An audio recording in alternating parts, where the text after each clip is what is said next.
اصل مقصد ہے اللہ کے حکم پر عمل کرنا. تو ہمارے باپ حضرت آدم علیہ السلام کے لیے قانون یہ تھا کہ ایک دن میں جو لڑکا پیدا ہوا اسی دن میں پیدا ہونے والی لڑکی سگی بہن ہے، ان کا نکاح نہیں ہوگا. دوسرے دن پیدا ہونے والی لڑکی سے آج پیدا ہونے والے لڑکے کا نکاح ہو جائے گا. یہ اللہ کا حکم تھا.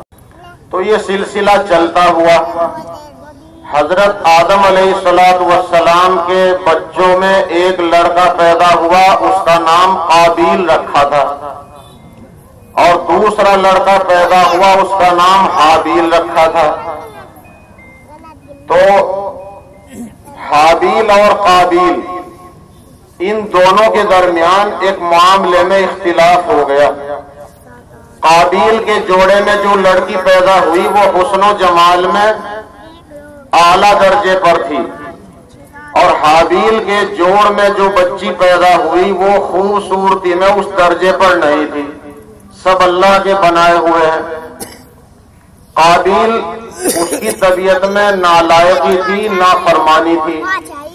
تو قابیل نے حضرت آدم سے کہا، یہ حضرت آدم سارے انسانوں کے ابا ہیں، اسی وجہ سے ہم یوں کہتے ہیں کہ سب انسان آپس میں بھائی بھائی ہیں. حضرت آدم سے قابیل نے کہا، ابا جان میرا نکاح آپ حابیل کی بہن سے کریں گے، مجھے وہ رشتہ منظور نہیں.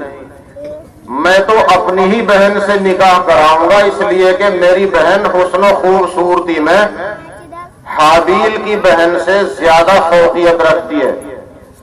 تو حضرت آدم علیہ السلام نے کہا، بیٹے اللہ کے حکم کی خلاف ورزی ہم نہیں کر سکتے، تمہاری سگی بہن سے نکاح نہیں ہو سکتا، حرام ہے. لیکن قابیل نے اس پر ضد کی. اس کی طبیعت میں نافرمانی تھی، اس کی طبیعت میں شرارت تھی. جب اس کی ضد دیکھی حضرت آدم علیہ السلام نے مولا کی بارگاہ میں اپنی بات کو رکھا. اللہ کی طرف سے ایک فیصلہ آیا، اے ہمارے نبی تم ایسا کرو، ان دونوں لڑکوں سے کہہ دو کہ اپنی اپنی قربانی میرے نام پہ پیش کر دیں. جس کی قربانی اللہ کے یہاں قبول ہو جائے، آسمان سے ایک آگ اترے گی اور وہ آگ جس کی قربانی کو جلا دے، سمجھ لیجئے وہ قربانی قبول ہو گئی. اس لیے وہ لڑکی اس کے نکاح میں دے دی جائے گی جس کی قربانی قبول ہو جائے گی. تم دونوں اللہ کے نام پر قربانی پیش کر دو. ابھی انسانیت کا سلسلہ بہت کم تھا. زمین پر حضرت آدم علیہ السلام کی ابھی تھوڑی ہی نسل پھیلی تھی. اس زمانے تک کسی انسان کی موت بھی نہیں آئی تھی، کوئی قتل بھی نہیں ہوا تھا. تو حضرت آدم علیہ السلام نے ان سے کہا، قرآن پاک کہتا ہے وَاتْلُ عَلَيْهِمْ نَبَأَ ابْنَيْ آدَمَ بِالْحَقِّ، اے ہمارے نبی ہمارے ان بندوں کے سامنے آدم کے دو بیٹوں کا تذکرہ کرو، بالکل جو سچا واقعہ ہے.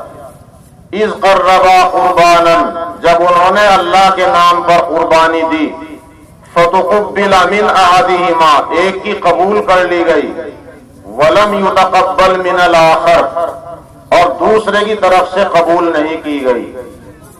اور کیوں قبول نہیں کی گئی؟ اللہ نے فرما دیا کہ اللہ تو تقوی والوں کی قربانی قبول کرتا ہے جن کی نیتیں صاف ہوں. انما يتقبل اللہ من المتقین. تو قابیل تو کاشتکاری کرتا تھا اور حابیل بھیڑ دمبے بکریاں رکھتے تھے، جانوروں کو جنگل میں چراتے تھے.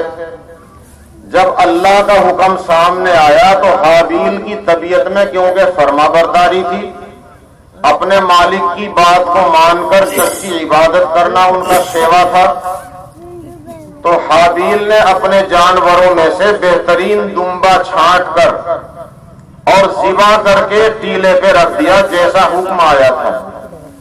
قابیل نے اپنی فصل اور اپنے گیہوں کے کھیت میں سے ایسی کچھ بالیں نکالی جن میں گندم اور دانہ کم تھا. اللہ کے نام پر قربانی پیش کرنے کے لیے سوکھی سوکھی بالیں نکالی اور ٹیلے پہ رکھ دی کہ یہ اللہ کے نام پر قربان ہے. تو اللہ جل شانہ یہ کہتا ہے لن ینال اللہ لحومها ولا دماؤها، اے میرے بندو میرے پاس تمہاری قربانیوں کے گوشت اور ان کے خون نہیں پہنچتے، میرے پاس تمہاری نیتیں آتی ہیں، تقوی آتا ہے. اللہ جانتا تھا کہ قابیل نے کیا کیا ہے اور حابیل نے کیا کیا ہے، تو قربانی حابیل کی قبول ہو گئی. آگ آئی پہلے زمانے میں ہمارے نبی سے پہلے جتنی قربانیاں ہوتی تھی ذبح کر کے ٹیلے پہ رکھ دیا جاتا، اگر اللہ کو قبول ہے تو آسمان سے آگ اترتی اسے جلا کر خاک کر دیتی تھی. یہ قربانی کا گوشت اللہ نے اپنے بندوں کے لیے تحفہ اپنی طرف سے جو پیش کیا، یہ ہمارے نبی کی برکت ہے. پہلے زمانے میں قربانی کا گوشت اپنے لیے حلال نہیں تھا، ہم نے تو اللہ کے نام پر پیش کی ہے، اب اللہ ہمیں اپنی طرف سے کھلاتا ہے. اسی لیے ان دنوں میں روزہ رکھنا بھی جائز نہیں. اب قابیل نے دیکھا کہ میری بہن بھی حابیل کے نکاح میں جا رہی ہے، قربانی بھی حابیل کی قبول ہو گئی، تو قابیل کو حسد پیدا ہوا اور قابیل نے حابیل کو دھمکی دے دی اور کہا لأقتلنک، اے حابیل تو میرے راستے میں رکاوٹ ہے، میں تجھے قتل کروں گا.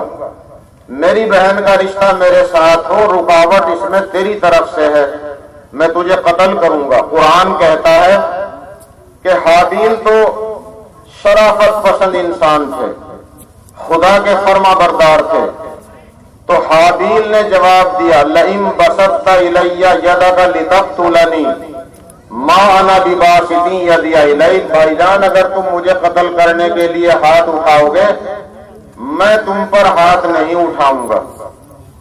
یہ شریفانہ جواب تھا بھائی ہونے کی وجہ سے، ورنہ جائز تو یہ بھی ہے کہ اپنی طرف سے کوئی اقدام نہیں، لیکن اگر کوئی اپنی جان پر، عزت پر، مال پر حملہ کر رہا تو دفاع کرنا جائز ہے. اپنی جان، اپنے مال، اپنی عزت کی حفاظت کرتے ہوئے مر جانا شہادت ہے. لیکن یہ ان کا شریفانہ جواب تھا کہ میں تم پر ہاتھ نہیں اٹھاؤں گا. حابیل نے تو وہی جواب دیا جو ایک شریف آدمی کو دینا چاہیے تھا. حضرت حابیل جنگل میں اپنے جانوروں کو چرا رہے تھے، ایک پتھر پہ سر رکھ کے سو گئے. قابیل نالائق آیا اور پتھر اٹھا کے سر پہ زور سے مارا اور حابیل کو شہید کر دیا. یہ پہلی شہادت ہے، یہ پہلی موت ہے جو زمین پر واقع ہوئی، اس سے پہلے کسی انسان کی موت نہیں آئی تھی. اب یہ پتہ نہیں تھا قابیل کو کہ اپنے عیب کو کیسے چھپاؤں. لاش کو اٹھا کر بھائی کی کمر پہ لادے پھر رہا ہے، عقل حیران کیا کروں. قرآن اس کو بیان کرتا ہے کہ اللہ جل شانہ نے 2 کوے بھیجے اور دونوں کوے آپس میں لڑے. ایک کوے نے دوسرے کو مار دیا اور مارنے والے قاتل کوے نے پنجوں سے زمین کریدی، گڈھا بنایا اور مردار کوے کو اس میں ڈال کے پنجوں سے مٹی ڈال دی.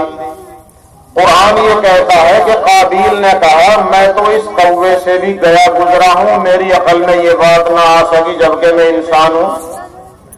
تو گڈھا کھود کر حضرت حابیل کی لاش کو دفن کیا. انسانیت کا احترام اسی میں ہے کہ انسان کو مٹی کے سپرد ادب کے ساتھ کر دیا جائے. ہمارا مذہب تو ہمیں یہی کہتا ہے. تو میرے پیاروں اور بزرگوں، یہ جو قربانی ہے سب سے پہلے حضرت آدم کے ان 2 بیٹوں نے اللہ کے نام پہ پیش کی تھی. اسی وقت سے قربانی کا سلسلہ چل پڑا ہے. دنیا کے ہر مذہب میں قربانی ہے، ہر مذہب میں، دنیا کے ہر مذہب میں قربانی ہے، چاہے کسی شکل میں ہو. بس فرق یہ ہے ان کی قربانی ہے دیوی دیوتاؤں کے نام پر، غیر اللہ کے نام پر، اور ہمیں اللہ حکم دیتا ہے انا اعطیناک الکوثر فصل لربک وانحر. اے پیغمبر آپ اپنے رب کی رضا کے لیے نماز پڑھیے اور اپنے رب کی خوشنودی کے لیے قربانی کیجیے. ہماری قربانی اللہ کے نام پر. اسی لیے جانور وہی حلال ہوتا ہے جس کو کسی غیر کے نام پر نہ چھوڑا گیا ہو اور ذبح کرتے ٹائم بھی کسی اور کا نام نہ لیا گیا ہو بلکہ اللہ کا نام لیا گیا ہو. دیکھو وہی جانور حلال ہوتا ہے کہ جس کے زندہ رہتے رہتے اس کو اللہ کے نام پر ذبح کر دیا گیا ہو اور اس پر پہلے بھی کسی دوسرے کا نام نہ لیا گیا ہو. اگر ذبح کرنے والے نے بسم اللہ اللہ اکبر کہا، ذرا بات سمجھ لو، ذبح کرتے ٹائم جس آدمی کے ہاتھ میں چھری ہے، جس کا ہاتھ چھری پر لگا ہے، اگر وہ گونگا نہیں بولنے والا ہے تو ہر ایک کے لیے ضروری ہے کہ وہ بسم اللہ اللہ اکبر کہے. اگر بسم اللہ الرحمن الرحیم پڑھا جب بھی حلال، صرف بسم اللہ کہہ دیا تب بھی حلال، سبحان اللہ کہہ دیا تب بھی حلال، الحمدللہ کہہ دیا تب بھی حلال، اللہ اکبر کہہ دیا تب بھی حلال، صرف اللہ کہہ دیا جب بھی حلال. کسی نہ کسی صورت میں اللہ کا نام آنا چاہیے، وہی جانور حلال ہوتا ہے. اگر بھولے سے اللہ کا نام چھوٹ گیا تب بھی حلال، کیونکہ ہر مومن کے دل میں اللہ کا نام موجود ہے. اور اگر جان بوجھ کر چھوڑ دیا، یاد تھا مگر اللہ کا نام کسی بھی طرح نہیں لیا، وہ جانور حرام ہے، مردار ہے. تو ہماری قربانیاں اللہ کے نام پر ہیں، دوسروں کی قربانیاں غیر اللہ کے نام پر ہیں، بس یہ فرق ہے. ورنہ قربانی تو ہر مذہب میں ہے. ہماری قربانی کوئی نئی چیز نہیں، یہ تو باپ آدم علیہ السلام کے زمانے سے چل رہی ہے. اللہ تعالیٰ توفیق دے، اللہ قبول فرمائے. جن کے ذمہ قربانی ہے وہ قربانی کریں.